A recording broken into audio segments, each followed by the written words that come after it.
Hey class, welcome back. I'm going to give you a quick introduction to Chapter 4, which is really great because Chapter 4 is really just Chapter 2 2.0, I guess. Or anyway, yeah. So we're really going to be redoing everything that we talked about in Chapter 2, where we did one-dimensional motion, equations of motion, and so on. But we're just going to apply them to 2 and 3 dimensions, and primarily two-dimensional motion. So get excited, and here we go.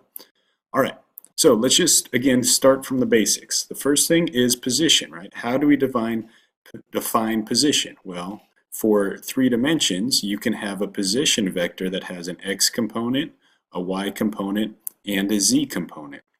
So our position vector r will be x amount in the x direction, or the I hat direction, y in the j hat direction, and z in the k hat direction. All right? So again, if we had this vector r here, you could see its x component would be -3 meters, its y component would be +2 meters, and its z component would be +5 meters, because as you can see, the z component or axis is kind of coming out of the page. So again, that's our position vector, and you can write it in vector notation, or you can write it as a coordinate point for the end of that vector. All right, so again, position vectors, pretty straightforward stuff, things you've probably seen in math class and other places, and not dissimilar from what we've already learned, just expanded to multiple directions.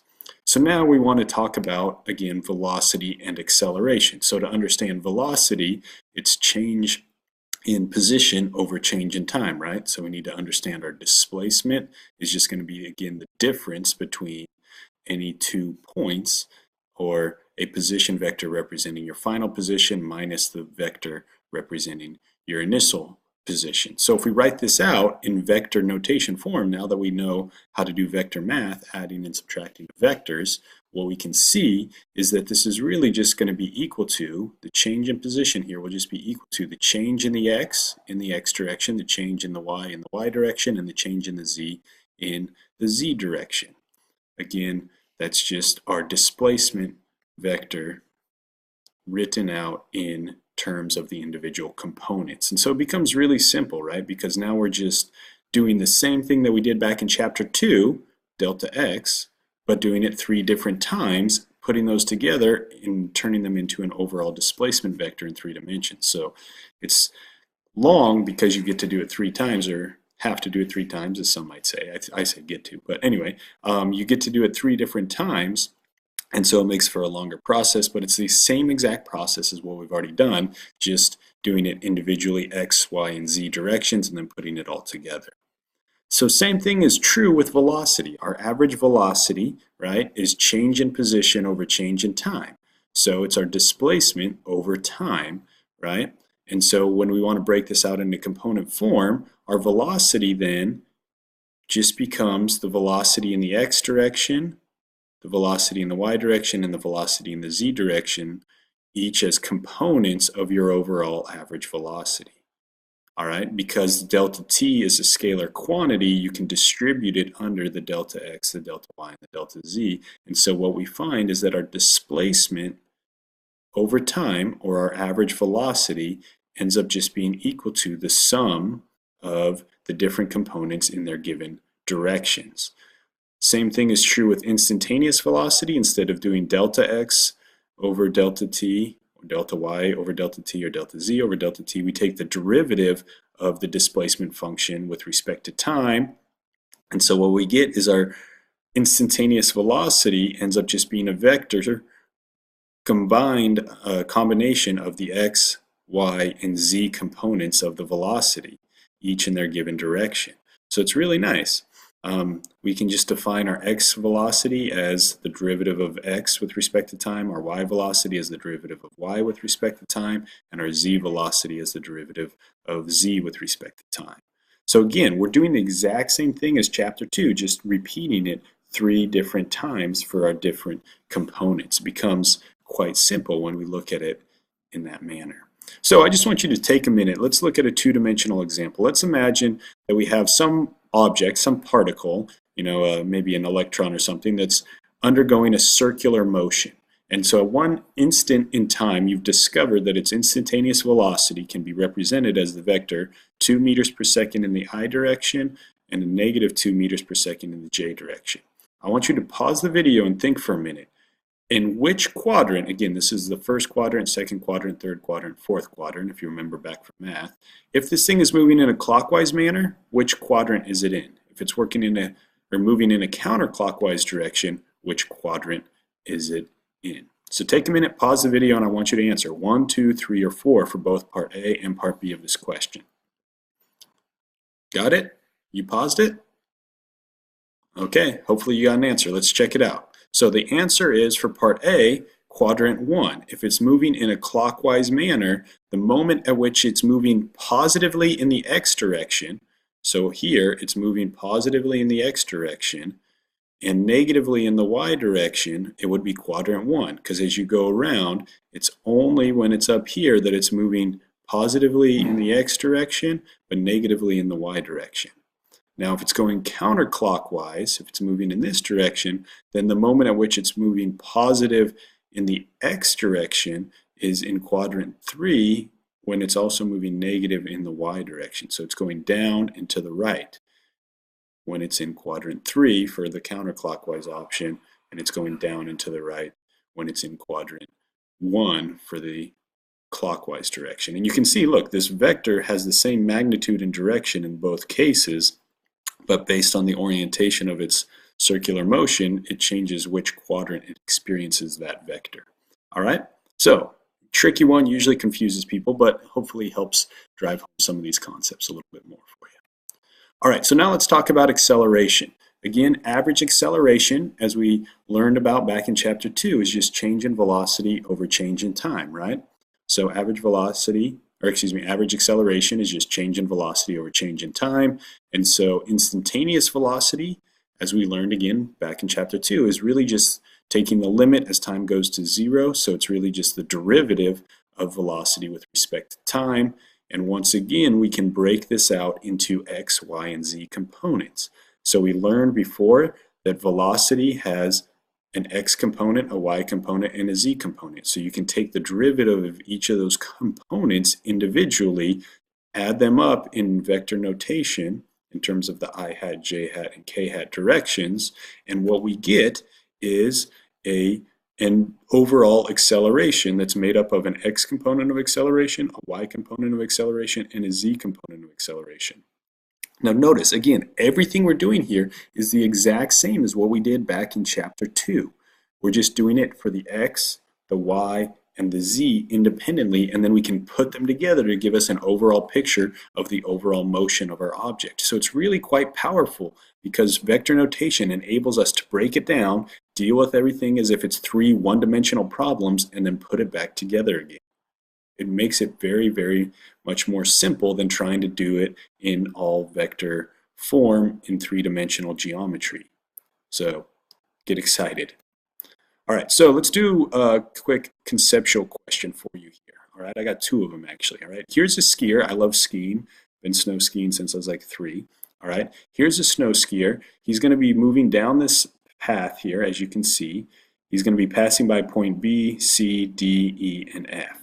All right, we're going to skip C just because it's a little confusing, but I want you to tell me what direction will his overall acceleration be as he passes by point B, as he passes by point D, E, and point F. I want you to sketch the direction of his acceleration at each of those points. So pause the video and give it a go. All right, so let's see what you got. Let's start with point B and then work our way up. So here you see at point B, his acceleration, even though gravity is the only thing acting on him straight down, right? He also has a normal force, which we'll talk about in the next chapter, pushing up perpendicular to the hill. That's the hill resisting him from falling through the hill. And so his overall net direction, the only way his motion changes is he gets going faster down the ramp. So at point B, his acceleration is down the ramp. Point D, though, it gets a little tricky, right? At point D, he's on this curved portion of the ramp, right? So what's happening is he's still moving downhill a little bit, so he has a slight amount of forward acceleration, but he's also being forced to turn. And so his velocity is going from down the ramp to flattening out as he moves towards point E. So he's experiencing a change in direction of his velocity. So there's a component of his acceleration perpendicular to the ramp, normal, as you see here, to the ramp at point D, but there's also a portion that is making him go faster down the ramp, and so you end up with an acceleration off at an angle like this. This is one that people almost never get completely right because it's quite tricky. As he moves on to point E, at this point, at point E, is at the very bottom of this curve, right? So he's not speeding up or slowing down in the forward direction at that instant, but he is still changing direction as a result of the curve. So his only acceleration is normal or perpendicular to the slope, causing a change in the direction of his velocity. Because again, velocity is both magnitude and direction. So acceleration will mean either the magnitude of the velocity is changing, speeding up or slowing down, or the direction of the velocity is changing. And he's, as you can see through this curve, is constantly experiencing a change in direction. And if there's a change in direction, the acceleration is normal or perpendicular to the direction of the velocity. And so at point F, he will be going uphill, so slowing down a little bit, but also still changing direction. And so you'll get an acceleration off in this direction. Very tricky question. Most people get confused down here at points D, E, and F. If you're still confused about this, please let me know. I'd be happy to try to clarify it for you, all right? All right, one more example problem. This one may or may not be simpler for you all. So here's a skier. He's going off. That's the point F where he just left, as we talked about in the last problem. So we know what the acceleration looks like there. But then he goes off this jump. So he's airborne, flying through the air at points G on his way up, H at the top of his jump, and then I on the way back down. I want you to again pause the video and sketch the direction of his acceleration at points G, H, and I. All right, got it paused? Got it figured out? So let's look at this one. This one's a little trickier. Boom, look at that. The acceleration is only due to gravity. If we're ignoring air resistance, the only thing affecting the skier's velocity is gravity, which we know is always straight down towards the center of the earth. So at all points, G, H, and I, the acceleration is straight down. Boy howdy, another tricky one, right? But again, gravity is the only thing that he's experiencing once he's airborne, so his acceleration will just be straight down during that time. So again, just to drive this point home, okay, an acceleration means any change in velocity. So it could mean a change in direction, or it could be a change in magnitude. So if an object is experiencing some velocity, but the speed does not change, so you're driving in your car and you're going around a curve at a constant 30 miles an hour, you're still experiencing an acceleration, but you're not changing your speed, so that means that your acceleration must be normal or perpendicular to your velocity. So if you're driving around a curve, what that means is your acceleration is going to be pointed straight in towards the center of the turn the entire time while you're experiencing that curve. So again, if my pencil is my direction of my acceleration and my hand is my car, it will constantly be perpendicular the whole time as I turn. So the direction of the acceleration and the direction of the velocity are changing together. Now, if you have a situation like you see here in picture B, all right, what you have here is an acceleration that is partly in the normal direction, but also partly forward. So that would be an example of speeding up while going around a turn in your vehicle. And this part C would be slowing down while going around a turn, because your acceleration is perpendicular partially, but also partly opposing the velocity. It has a component perpendicular and a component against the velocity in picture C. So again, really tricky. People get confused about acceleration a lot. If you have more questions, let me know, all right? It gets tricky for sure. So now I just want you to understand, again, the whole thing with this 2- and 3-dimensional motion that's really powerful is the fact that we can take and separate out our X, Y, and Z motion from one another, deal with them individually, and then put them back together. This picture here is a great example of that idea. Two balls are taken. One is dropped straight down, the other is projected sideways, and they do so at the same instant. All right, and watch what happens. You can see each of these pictures is taken at the same period of time, and as you notice, as they move down at the same period of time, their vertical motion is identical to one another. Even though one is moving horizontally, their vertical motion is identical and they would hit the ground at the exact same time. So whether you drop a ball and throw one sideways at the same instant, they will both hit the ground. I curved to this. They would both hit the ground at the exact same time, even though one is experiencing different horizontal motion than the other. They both are experiencing gravity in the y direction with no initial velocity, so their y motion will be identical to one another. So again, this can be confusing for people, but you must understand that these objects will be experiencing the same exact vertical motion as one another because of the acceleration due to gravity being the only thing they experience, and they both start with 0 initial y velocity. But their x velocities are different, and so that's why they hit at different points on the ground. So confusing concept, but you must understand you can take and separate these things out and deal with the x and y independently of one another. So what this means is, since we can deal with our x and y motion separately from one another, and z motion for that matter, what this means is we can have our kinematic equations. Once again, boy howdy, yes, I love these things, all right? But we can have them now not only in the x direction, but the same equation in the y direction. Boom, boom, boom, boom, boom. Look at this. All 4 of our equations of motion we can now use in the x and the y direction. And you can see some of the variables, like time, are going to be the same for the x and y directions, but most of the variables are going to be separate and independent. Time will be the one thing that links them together. But notice also, we now have almost twice as many variables that we can solve for. We have x initial, x final, v initial, v final, acceleration in the x direction, and time. And then we have y initial, y final, v initial in the y, v final in the y, acceleration in the y. So there's 11 different variables now that we can tackle, but we have 8 equations to do so.